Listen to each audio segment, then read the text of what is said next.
There are some days when we don't mind cooking everything from scratch. And then there are days when we're pressed for time and we need to use a few supermarket shortcuts. And when our shortcut recipes taste as good as our from scratch versions, all the better. So let me show you a loaded main dish that does just that. The first thing we do is place a package of store-bought mashed potatoes in a microwave-safe bowl. Starting with these saves us at least half an hour. Now we add some cheddar and Monterey Jack cheese, half a package of cream cheese, a bit of salt and pepper, and we pop this into the microwave to warm up. Once it's hot, we stir in some sour cream and spoon it into a baking dish.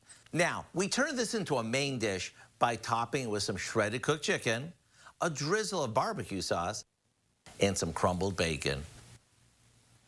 Right before it goes into the oven, sprinkle the top with some cheddar cheese to make it even more cheesy delicious. When it comes out, it's ready to serve.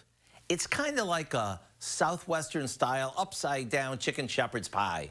To get this round 'em up recipe, all you have to do is visit our website and type in loaded barbecue baked potato casserole. I'm Howard of the Mr. Food Test Kitchen, where today we found a super shortcut way for you to say, ooh, it's so good.